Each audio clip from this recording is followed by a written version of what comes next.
compradores na magagaling. Sir, Chairman, kaya nandito yung si Admin G, ang promise ng mga members at promise niya, pag hindi sila nagbayad, wala silang tubig next Wala akong season. tiwala.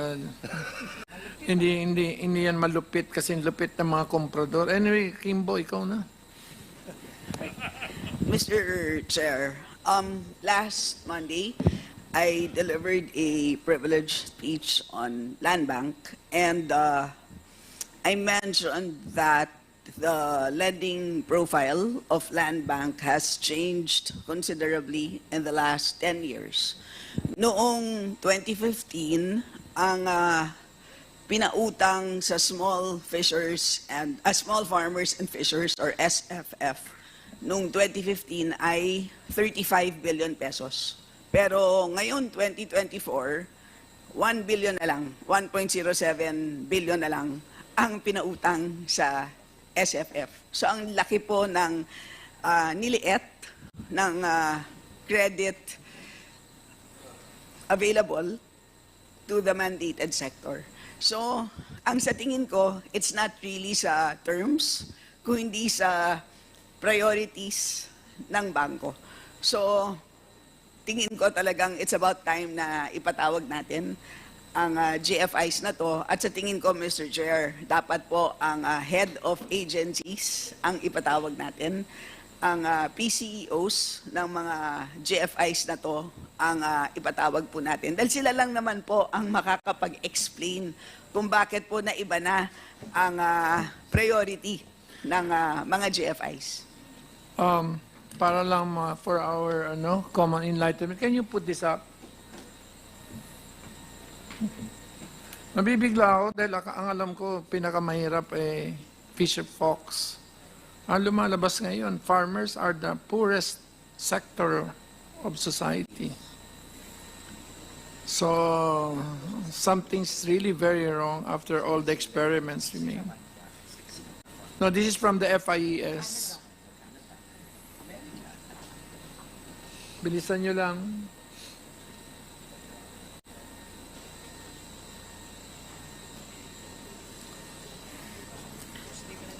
So, kasi ibabalansin namin kung pamumurahin yung presyo, tapos dati na silang mahirap, saan tayo babalanse? Gobyerno, ang subsidy.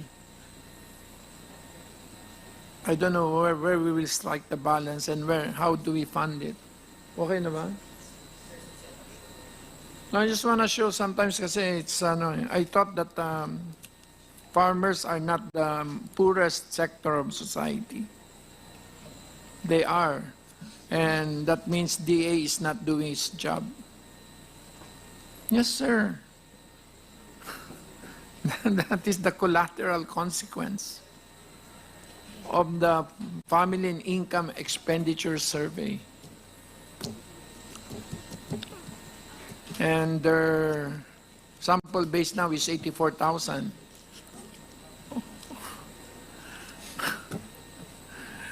So wala talagang nangyari after all these years. Okay na ba?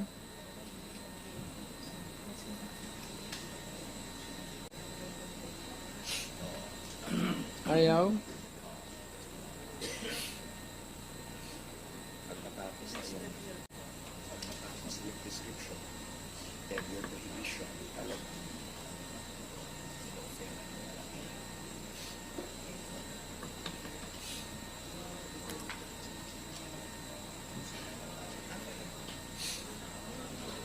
Chair, Yes, while you can continue. Si Yusek Perez, I believe, sits on the board of Land Bank.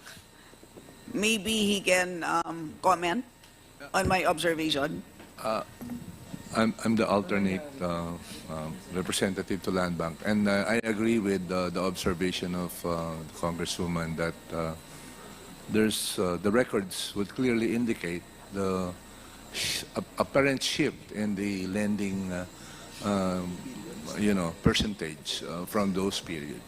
And I think I also agree that since I'm new there, it's better for Land Bank to explain this in a session. Chair. Thank you. There. Farmers, 40.8%. So, ano lang, halos farmers and fisher folks.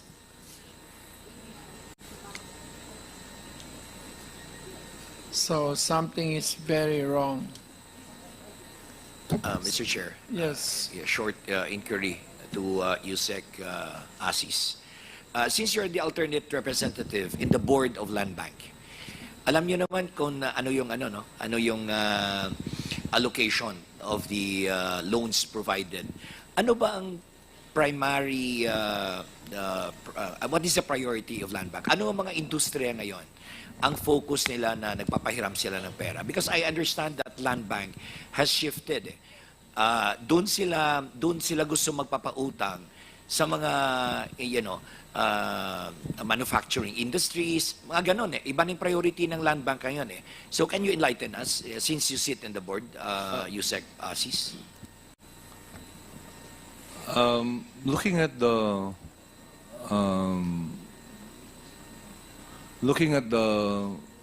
numbers and kind of loans that is being approved at the level of the board, I don't have the figures right now, but on my mind, I can clearly see that there's malaki po yung linya na pumupunta sa mga local governments. Local, LGUs. LGUs, marami po ganon na projects na umaabot sa amin.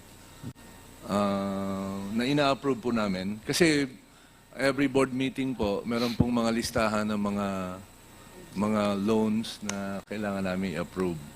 At pag nakita mo, riskless naman yun eh. pag nakita mo, marami ho doon mga kumpanya. Pero hindi ko po nakikita yung mga loans below certain threshold. Because the threshold of the board is around 300 million and above. So that's the only number that we see during the board meeting. So karamihan po doon ay hindi agriculture related. Say for this year, 2024, what was the loanable amount that Land Bank has allocated, and how much went to agriculture? Kasi ang problema, si Land Bank mahilig magpapautang yan sa LGU eh. Kasi naka-guarantee yung IRA ng di ba? So wala silang problema doon sa collection. They don't have problems with non-performing loans. Sigurista si Land Bank eh. Doon siya magpapautang kay LGU kasi sigurado siya na babayaran siya. So ayaw magpautang sa farmers kasi nagdi-default ang farmers. So but that should not be the policy of government, Yusek. I'll be able to provide the numbers during the next I'll hearing. provide you Yes, the please. numbers. But not today.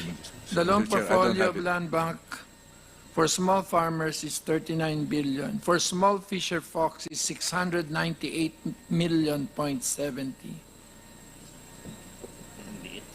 So that's the number.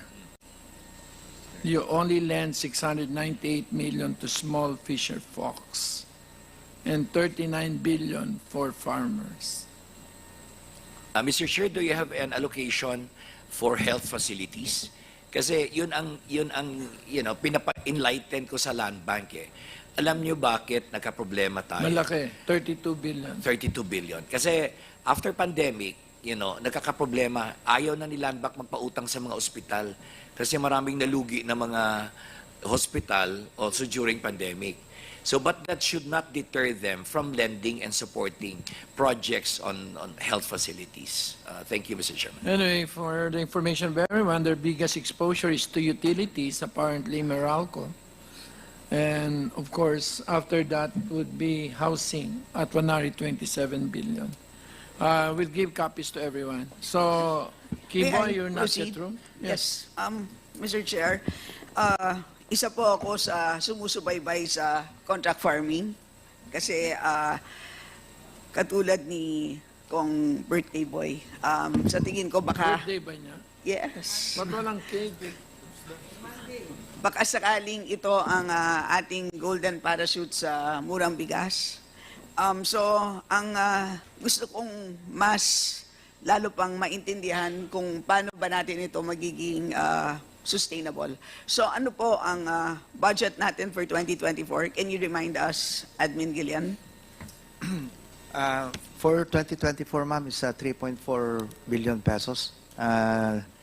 Yan po yung, kasi, ano And lang po, was it fully implemented po? yes, ma'am. Fully implemented. For how many co-ops lang, no? Ang beneficiaries? Ang ginawa po namin, ma'am, is hindi naman po sa co-ops, kundi sa mga IAs po natin mismo. IAs. Okay, how many IAs? Well, in-spread po namin ito sa buong regions, ma'am. Hindi kasi pare-parehas dahil ito ay pilot project natin. Kinuha muna namin kung sino yung willing muna kasi mahirap ipilit eh. Kung sino yung willing na kumuha nung contract farming, doon po namin Yes, sige. So for this pilot phase, ilan po ang naging IA beneficiaries natin? It was 40,000 IAs, 40,000 hectares eh. So around 40,000 IAs po. So in short, tama po ba na sabihin that you entered into 40,000 contracts? Per IA po. So hindi po 40,000 contracts. Ang isang area po kasi ay may irrigators associations po yan eh. So nakipagkontrata lamang po kami doon sa federated nila. Yes, okay. So to make things simple, kasi di ba, tama po ba, how it works is you enter into a contract, a forward contract basically. So ibig sabihin, nini-negotiate ninyo sa isang grupo kung ano ang magiging presyo sa harvest. Yes po. And then, bibili kayo. Sasabihin niyo, oh, sige for this price, bibili kami ng ganitong amount. And then, siguro sasabihin niyo 2 gives. Ganun po ba? Well, ang una po is that ang unang ibibigay namin is yung para sa input muna nila. Yes, I mean, basically parang ganon. I mean, may tranches, right? Bale to Ilan, Two tranches. ilan tranches? 2 tranches, right? So parang, but basically, yun ang ginagawa ninyo. You negotiate the price and then you tell them the quantity. yes po. So, in short, may contracts. May contract po. Okay, so how many contracts for the 3.4 billion? 650 IAs ang na-contract po namin. 650. 650 IAs. So, on the average, magkano ang contract price? Well, ang per hectare po namin is bale 100,000 lahat po eh. Yung per hectare. Bale binibili po namin yung palay nila ng 20 pesos ng fresh, yung wet pa po. Sa bukid na namin kinukuha. So yung So, fresh. nag-standard price kayo ng 20 pesos? Yes, Lahat. lahat po.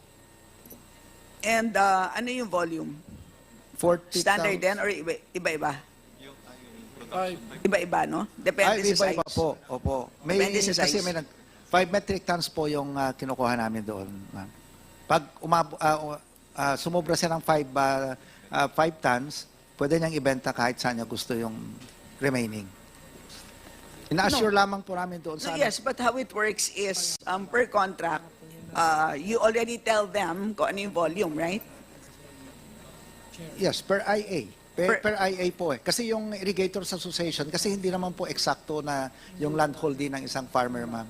So ang ginagawa namin para kukunti lang kausap namin, yung kanilang Irrigators Association, ang kausap namin, mag-consolidate sila ng farmers nila, and then sasabihin ni IA sa amin kung ilan yung na-consolidate nila. So yun po yung ikukontrata namin. Bali, ang kausap namin It's is just the IA. Yung sa IA. Yes, so you had 650 contracts Yes. with 650 IAs. Yes, yes, federated.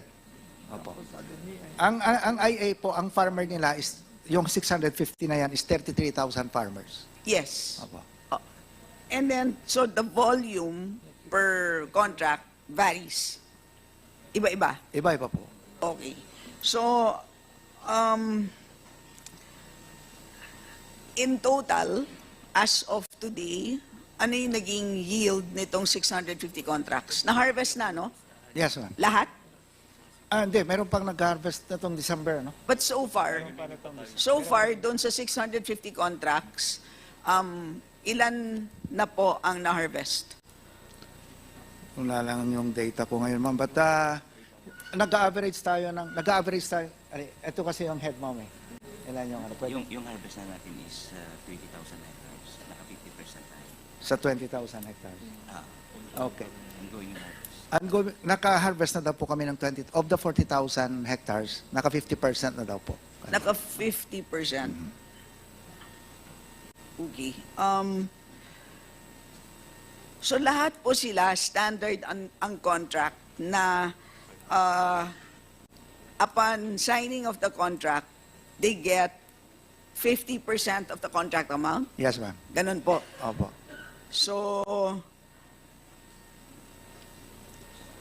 So straightforward naman yun, no? So 20 pesos times number of kilos Yes, ma'am. divided by 2 upfront.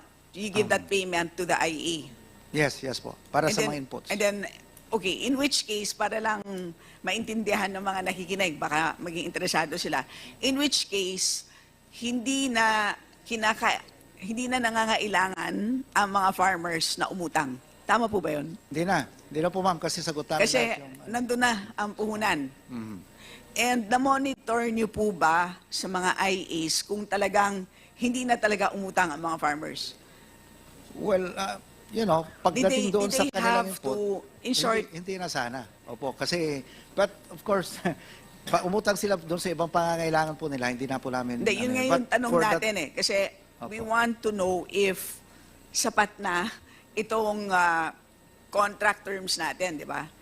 I mean, we Yes. want to know kung itong pilot natin na contract design ay tama. Kasi ibig sabihin, as we roll this out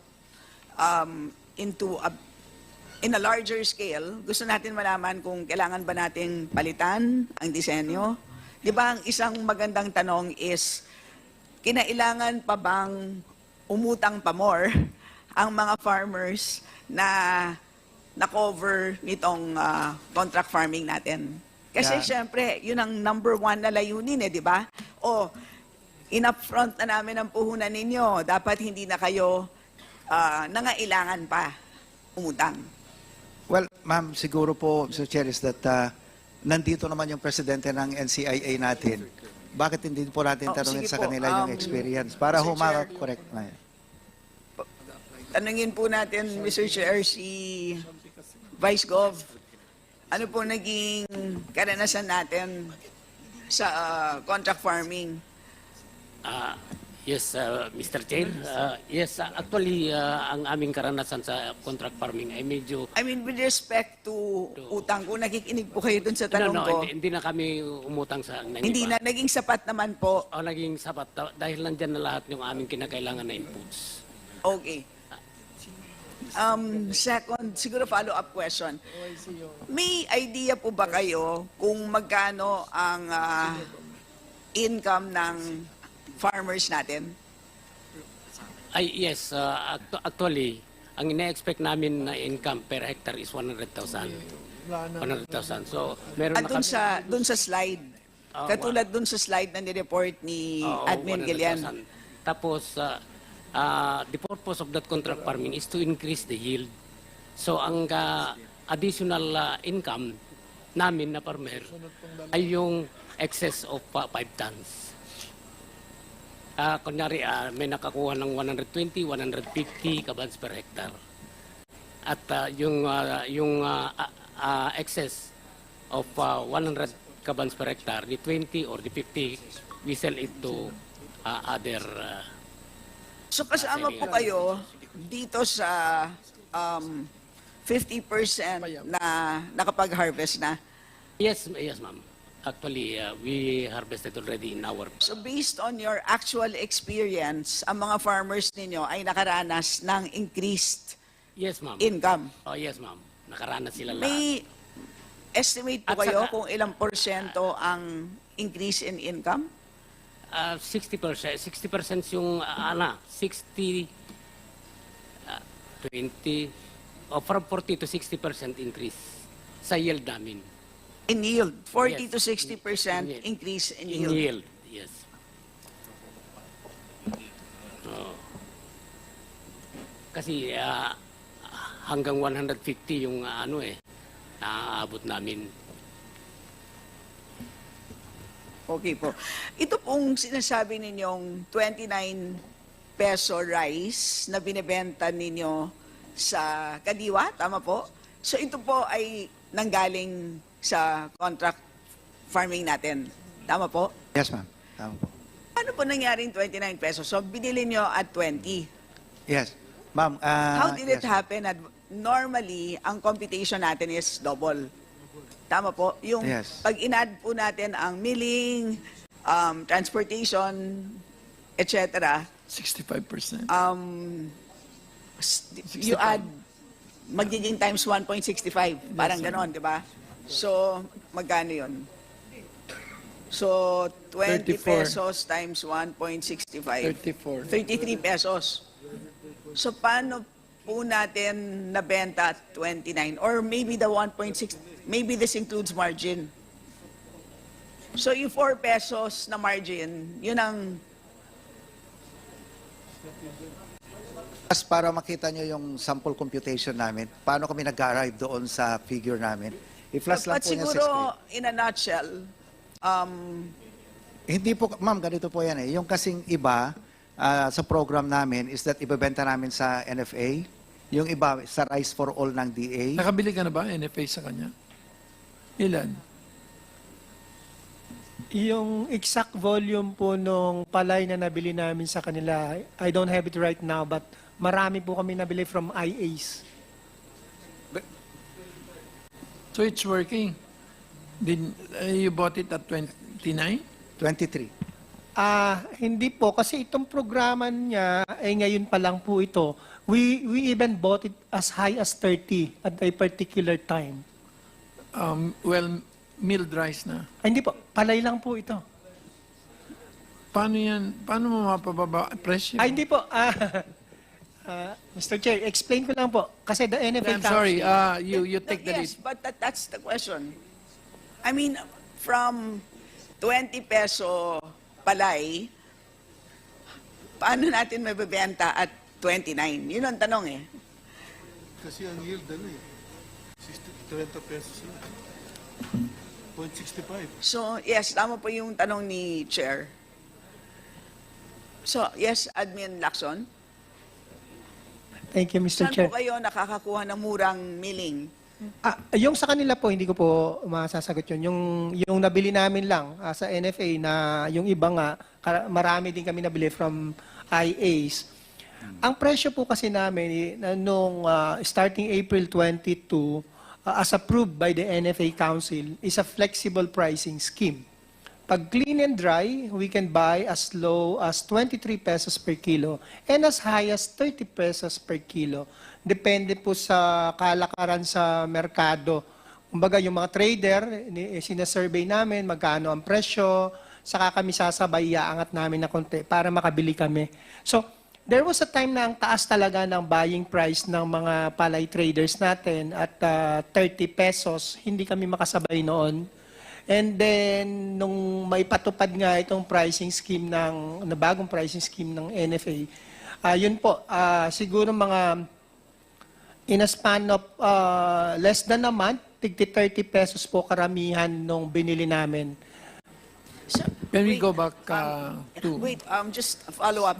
Admin Lacson, sinasabi po ninyo na 23 pesos ang minimum, but in this case, yung 20 pesos kasi per kilo, masaya na yung mga farmers eh. For the information of everyone, the Secretary of DA is on his way.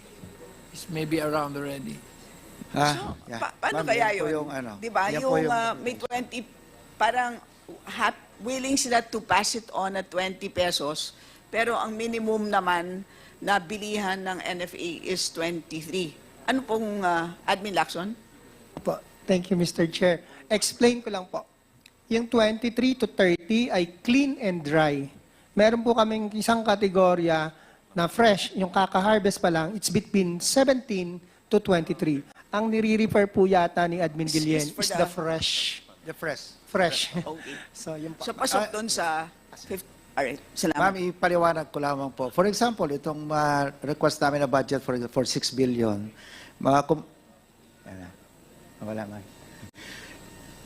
Yung 6 billion na po yon, kung kukwentahin mo kasi at 50,000 pesos per hectare, mga 120,000 hectares po yun eh. Pwede bang para may...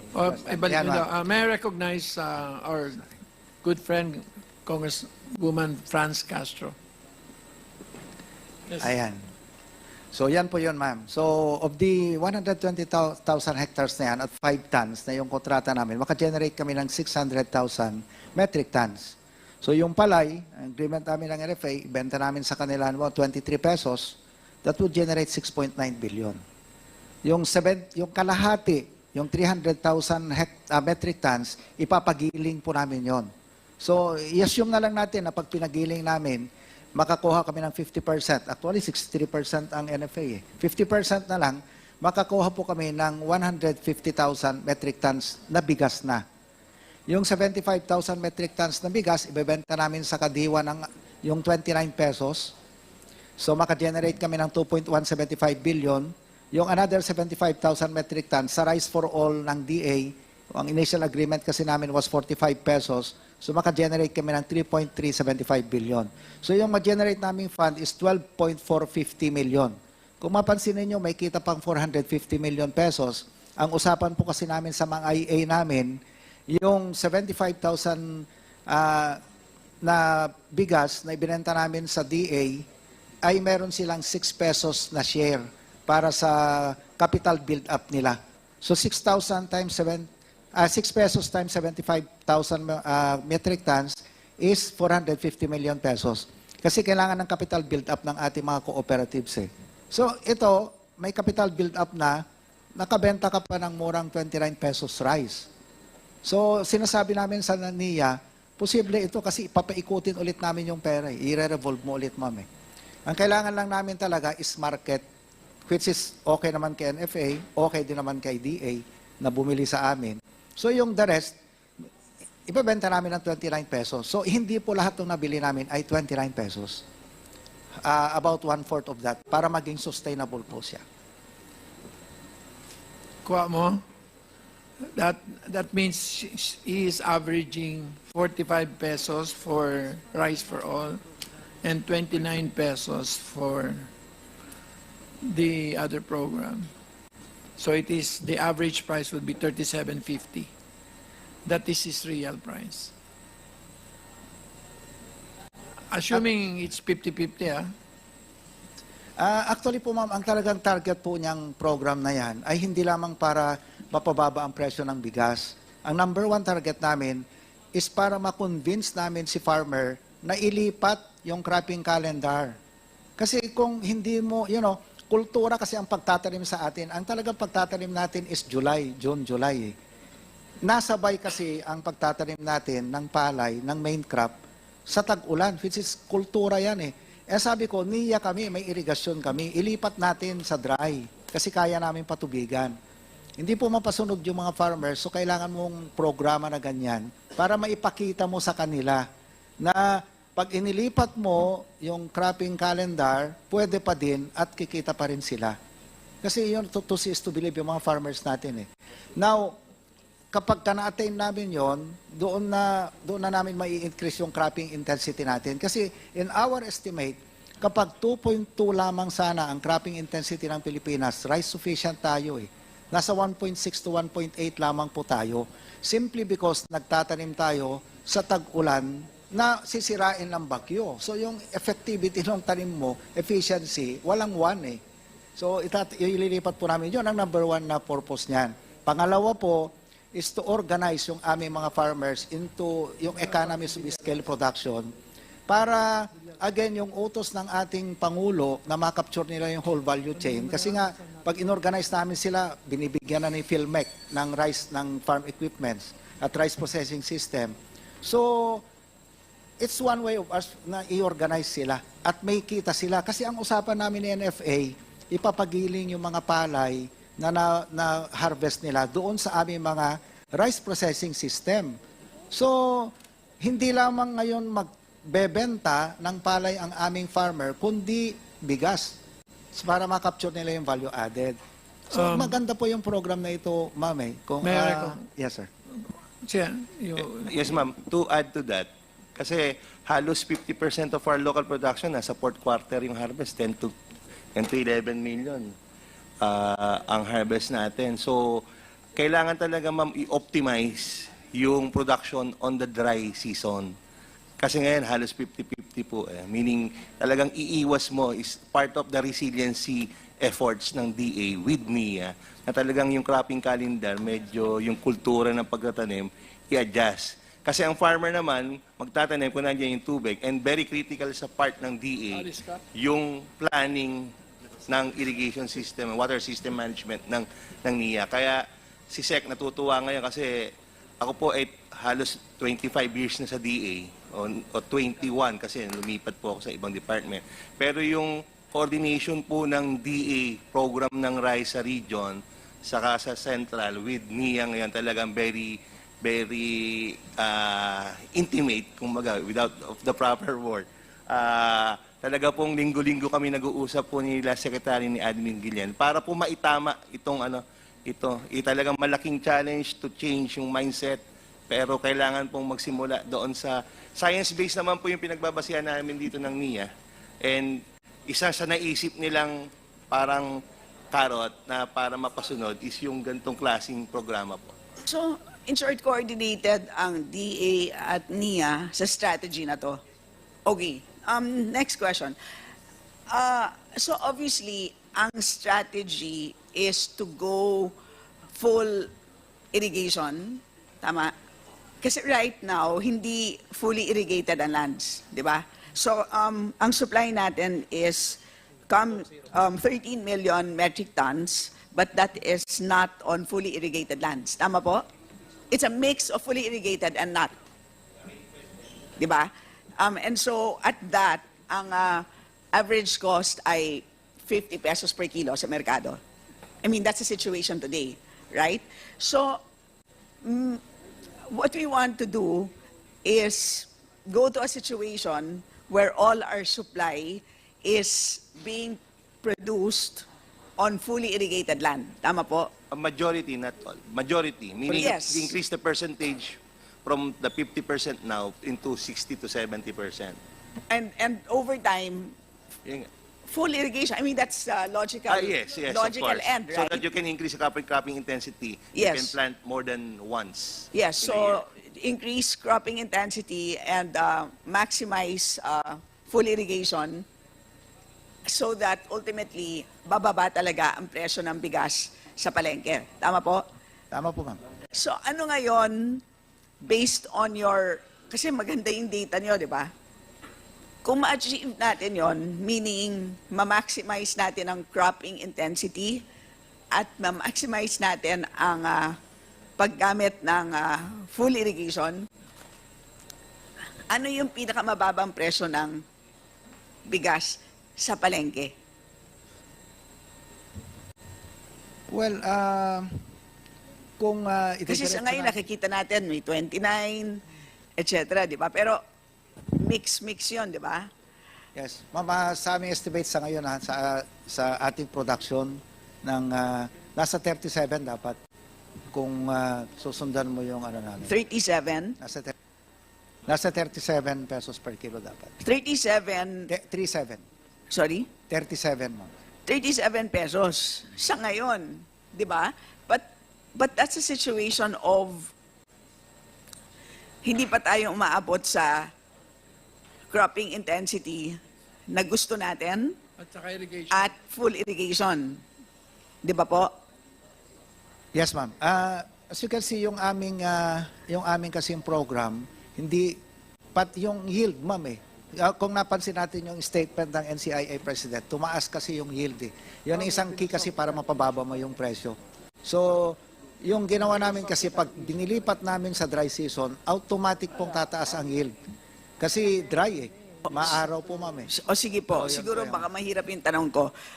Pwede po ba mag-pencil pushing kayo? At yun ang gusto natin ma-simulate, di ba? Kasi may mga pangarap tayo umabot sa 20 pesos, etc. Pero how will we get to that level? If it will entail cropping intensity of this much, and to reach X% of lands na fully irrigated, at least we need to know kung ano yung target na yon. Tama po ba? Kasi kung makita natin na over 100% pala needed to get to a certain price level, ay imposible pala, right? But kung nakita natin based on our simulations, it is less than 100%, ay talaga palang very, very attainable. Yun naman ang gusto natin makita kasi maganda kasi yung ginagawa ninyo, di ba? Kaya lang siguro hindi nyo lang po pinupush yung simulations nyo towards what we want to know. So kung pwede po, based on what you know today and based on your pilot experience, pwede nyo po bang lalo pang tignan ito? So sa next po natin na pagkikita, pwede nyo po bang i-report yan? And one last question. Ito medyo philosophical. Ano po ba talagang ibig sabihin ng rice self-sufficiency? Kasi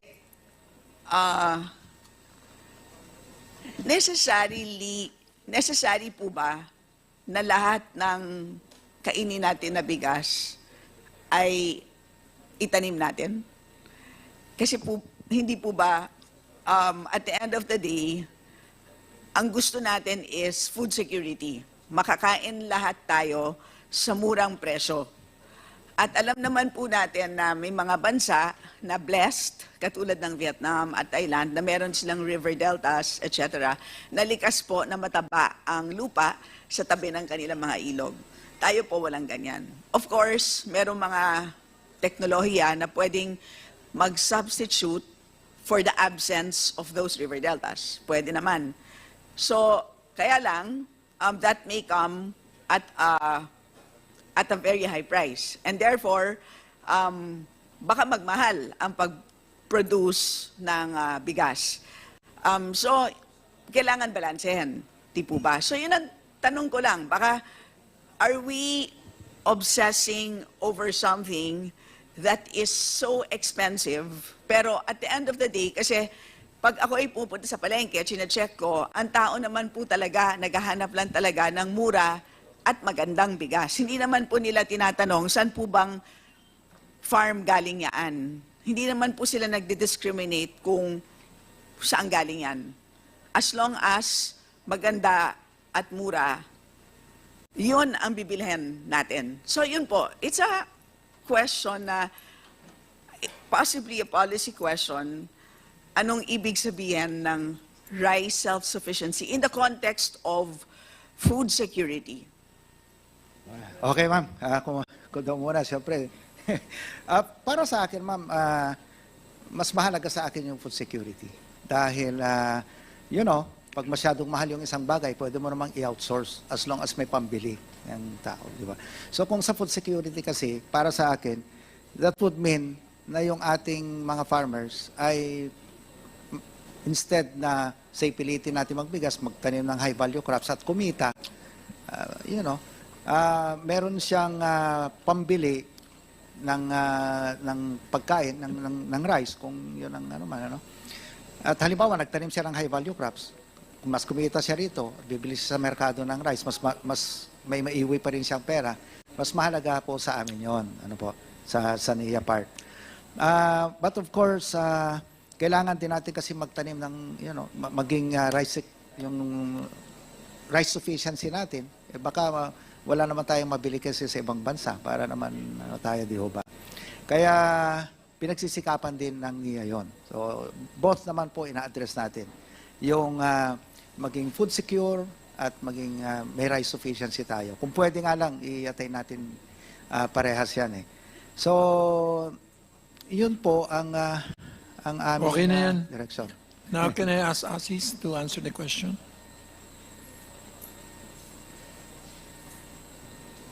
Yung pong food security naman talaga ay pwedeng ma-attain by combining both local production and importation. And of course, the factor that will be considered is the cost. We are quite agreeable to that. And that's why the DA is not pushing for 100% uh, self-sufficiency. But to the extent that we can develop what remains to be developed, and we can, to the extent that when we can put capitalize on those areas that can be capitalized efficiently and economically, then we'll push for that. So ang nakikita po naman natin sa ngayon, marami pa kasi tayo talagang lugar na hindi nalagyan ng tamang kapital. At yun po yung hinihingi namin. Dagdagan natin yung kapital, of course, when we're talking about capital here, we're talking about both the public and private capitalization that we have to push for. And so that number, we're still looking at the sweet spot. That's why we have several models that we're trying to attain that. Kasi medyo, to be quite honest, hindi naman natin naranasan na umabot ng 100% eh. And so it's a trial. But we are looking at certain models, and the model that is being shown right now by NIA seems to be promising. Kasi yung pong model po na yun talaga is actually not the real intention, and I appreciate very much the explanation of Administrator Guillen, that it's not really the contract farming. The contract farming is a tool to change behavior. It is not the end in itself. The end is to change the behavior of farmers to shift to a better farming process or practice, which will provide us with better yield. So yun po yung maganda nga po yung model na ito, at we are very thankful that we're given a chance to explain this further, and we're looking forward to support of Congress for this particular model. Thank you, Mr. Chair.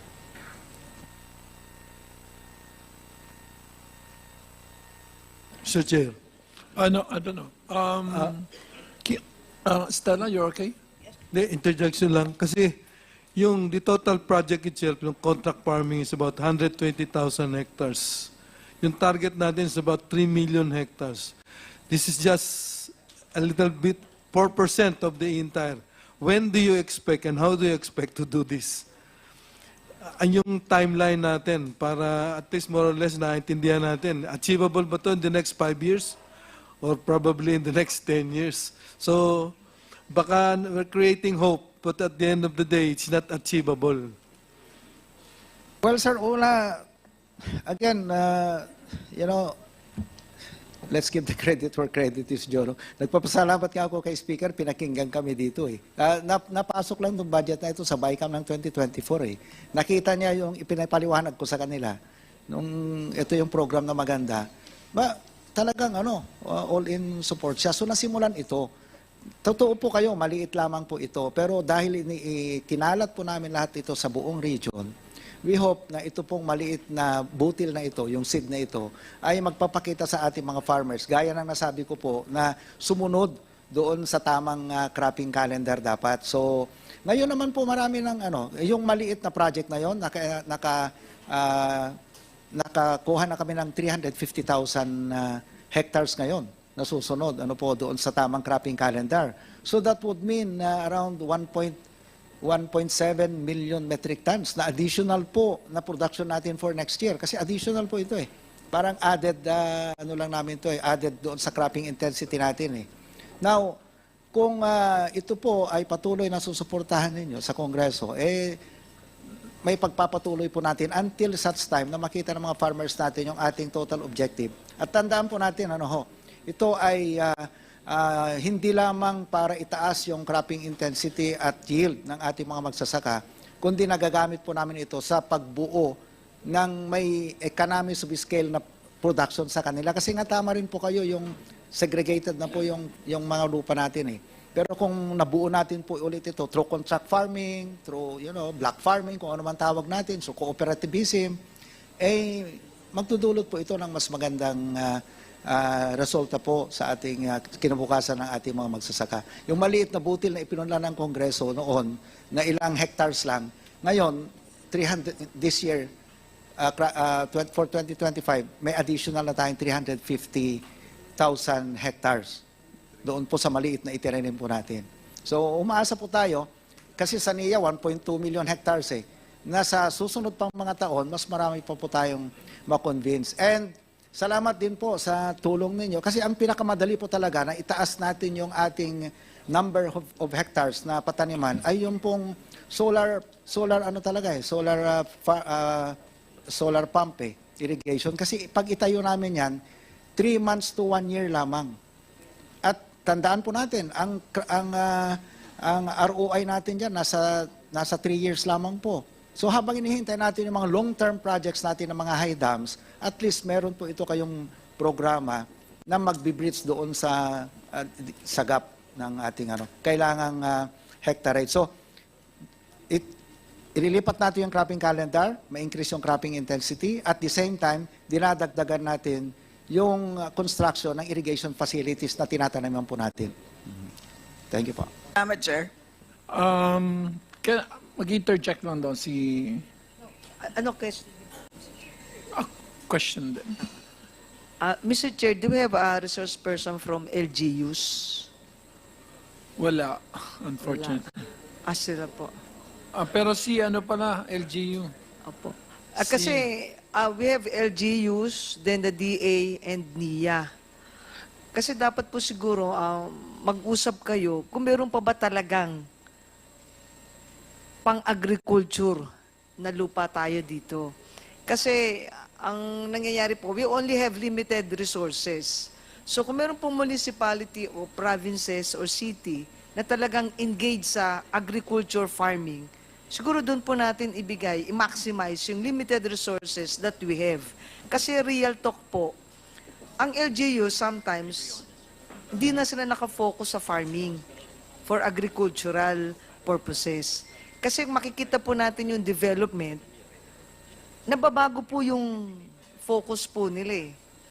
Let's say, halimbawa, magre-request po sila ng project, infrastructures project po.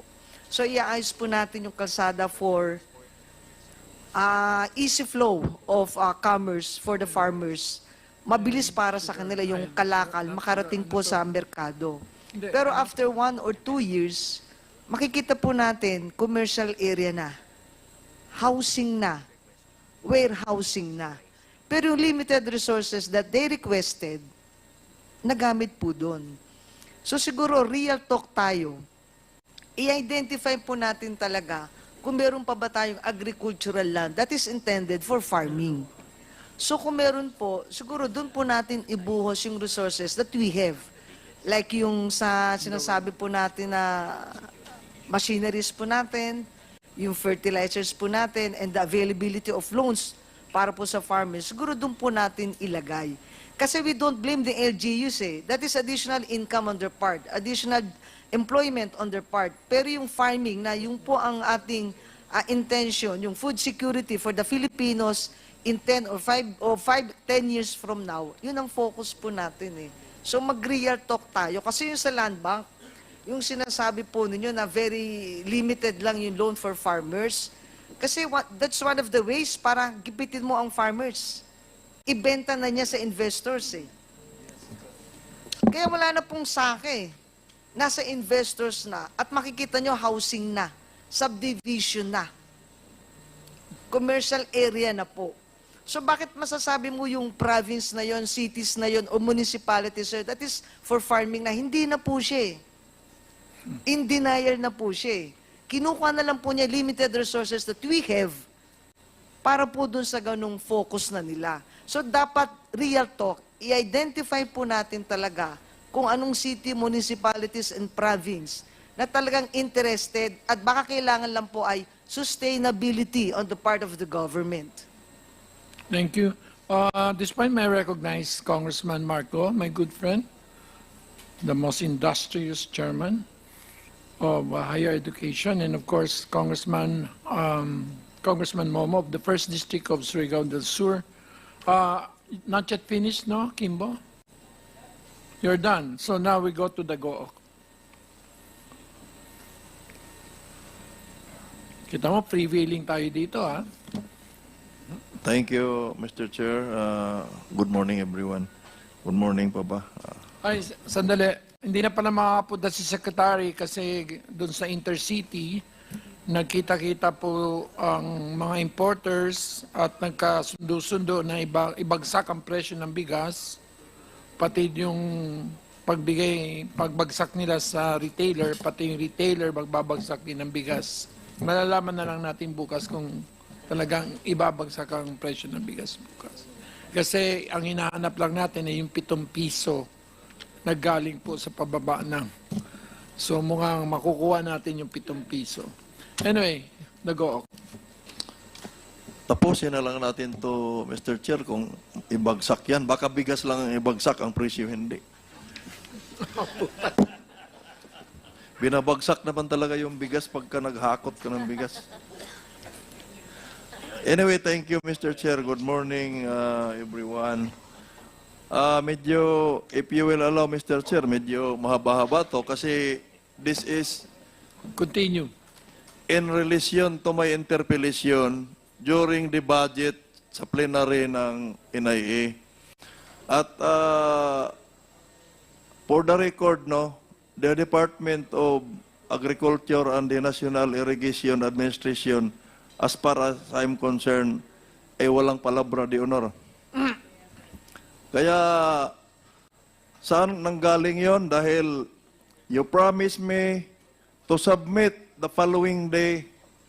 No? Ginawa nyo lang para lang matapos ako sa interpellation ko. You promised me. Saan yung scientific study na hinihingi ko which will determine kung saan natin ibagsak yung budget, meager resources na budget para sa irrigation para ma-maximize natin. Kasi ang dami pa nating dapat i-irrigate, pero walang kakayahan yung gobyerno na punduhan lahat yon. Year in, year out, hinahanap ko, saan nyo ibagsak dapat may scientific study na yung area na paglagyan ng irrigation ay magkakaroon ng higher yield. Just to appease me, iyo committed na i-submit bukas. Nung tinanong ko, may scientific study ba? Yes. Sa isang linggo, 2 beses kami nag-uusap ni DA kasi may disconnect dito eh. Baka na-correct na yung disconnect na yon, kanya-kanya. That's why, Mr. Chair, for the record, I am recommending, this is in end of legislation, to review the charter of the following government agencies para malinaw po yung mandato nila. Ano ba yung charter ng National Irrigation Administration? Ano ba yung charter ng Department of Agriculture? Ano ba yung charter ng Cooperative Development Authority? Ano ba yung charter ng Land Bank of the Philippines? Ano ba yung charter ng Development Bank of the Philippines? Kasi mukhang nawala yung land, land, Mr. Chair, no? Bank na lang ang natira. Kaya kung kitingnan mo yung datos, commercial na kasi pinipinance na nila yung housing instead of agriculture. So, titingnan natin lahat yon. To legislate something, tingnan mo, may programa tayo, contract farming. Kanino ba talagang trabaho to? Is it trabaho ng National Irrigation? Is it trabaho ng Department of Agriculture? Is it a mandate of the National Food Authority? Nagkalabo-labo na to, Mr. Chair. Kaya this committee should review all the charter of those government agency. Now, balikan ko yung sinabi ko kanina na pambungad, Mr. Chair. I believe in the principle of garbage in, garbage out. May mga datos na pinipresent dito. Ito yung irrigated. Ito yung kailangan pa nating i-irrigate. Ito yung irrigated pero hindi na functional. Kailangan natin ng repair. Then, they are presenting something which for me personally, no, cannot fully believe. Because this happens in my case. Ngayon, I would like to ask Mr. Chair, Administrator Gillian, alam ko bago lang siya sa NIA, pero ang sinasabi ko lang dito, are you sure doon sa mga data na pinesent mo sa committee na ito yung irrigated? Are you 100% sure of that data? Na talagang yung sinabi mong irrigated ay irrigated talaga. Because kahit bukas, puntahan natin yung lugar namin na sinama ninyo na irrigated sa report. Kung talagang irrigated. Ba kasi, kung mali yung data na yon, mali din yung magiging desisyon ng komite. That's what I mean sa garbage in, garbage out.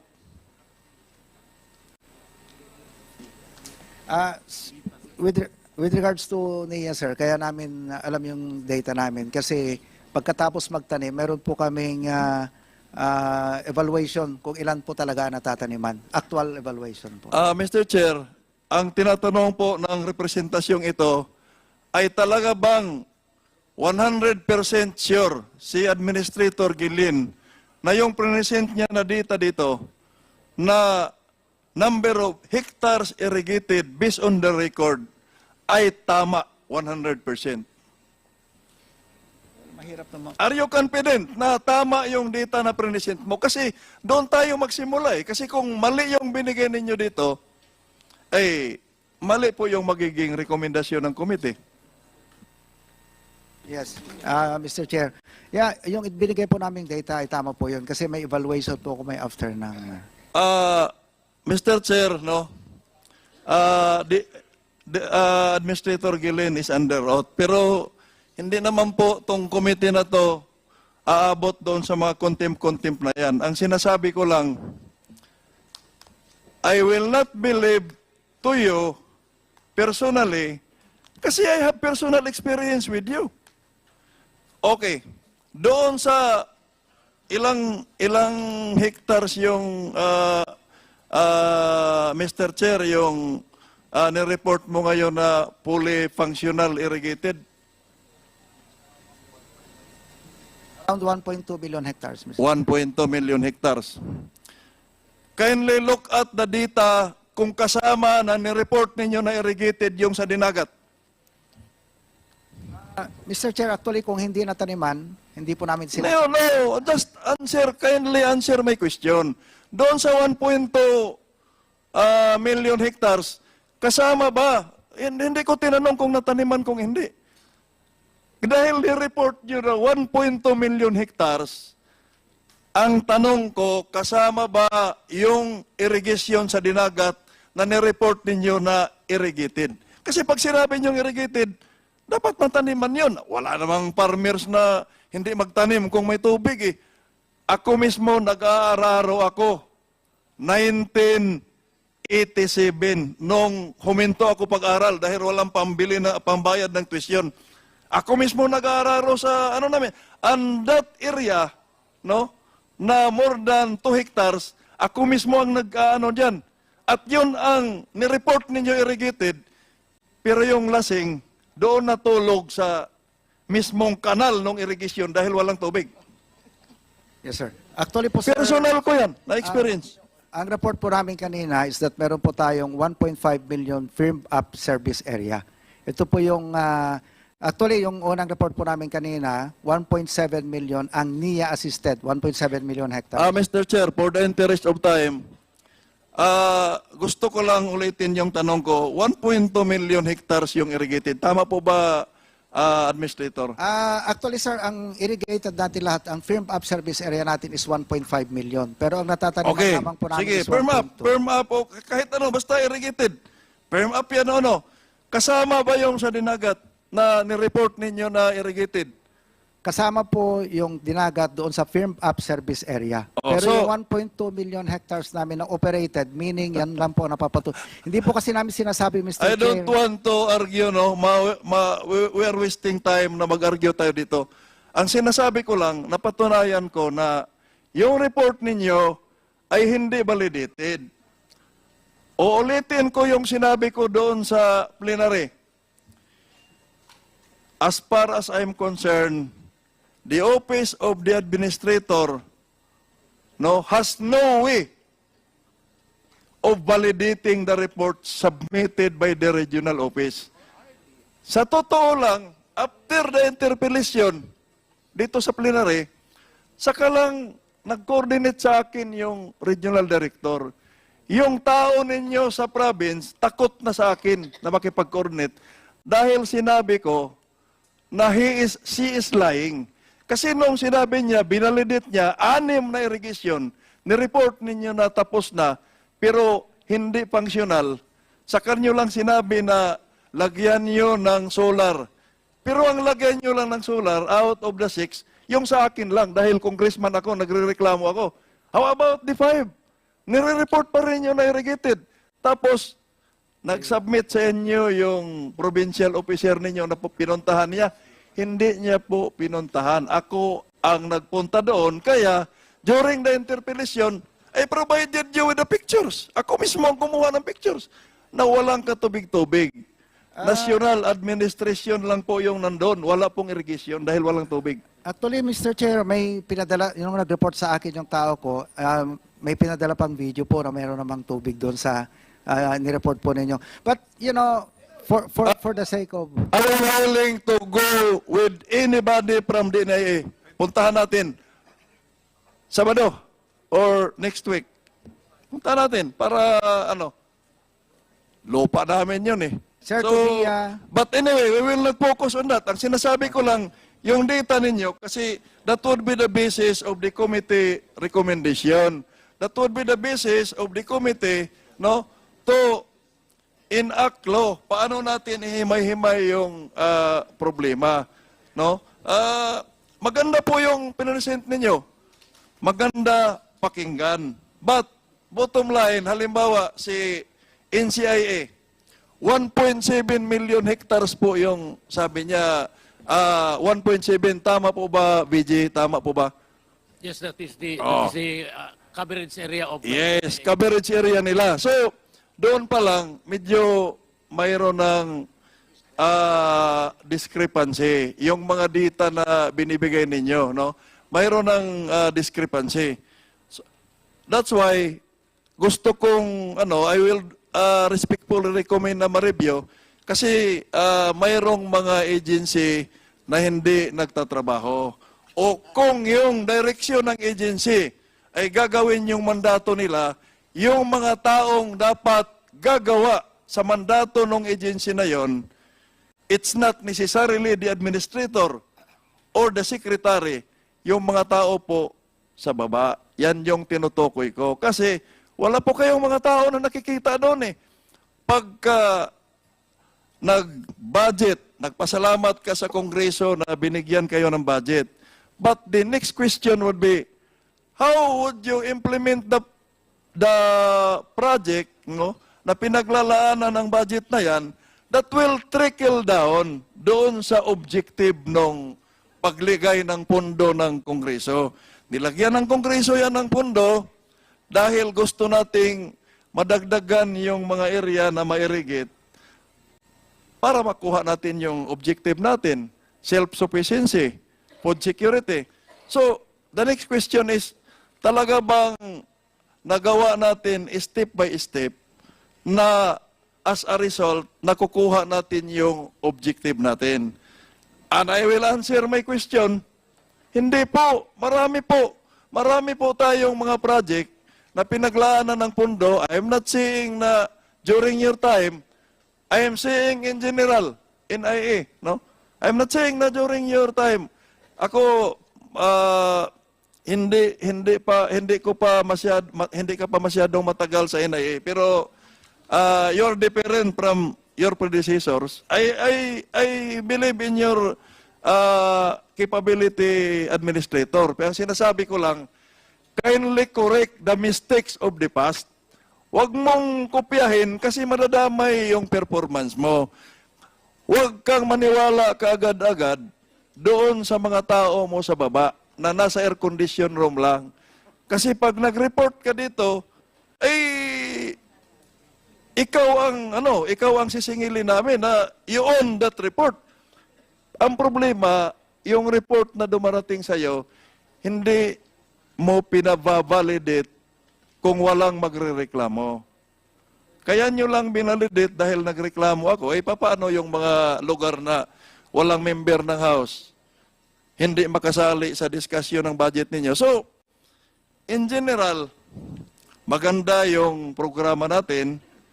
Sa observation ko lang, Mr. Chair, mayroong overlapping of functions, mayroong nagtatrabaho na kusinira, tagaluto, ang ginagawa niya naglililis lang, hindi nagluluto. Mayroon ding tagalinis, na ang ginagawa niya nag-iigib, nagluluto. So, mayroon din tayong tagabantay ng binilad na palay, pero iniwanan, naglalaba. So may mga disconnect dito sa different government agency.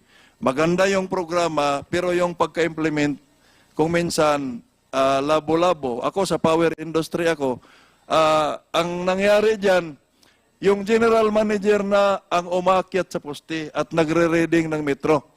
Pero yung lineman, nasa air condition room. So, medyo may mga, yun yung nakikita ko na, na problema dito. I will manifest, support sa NIA, Pero alanganin ako doon sa Department of Agriculture. Kasi yung Department of Agriculture, with all due respect, Department of Agriculture,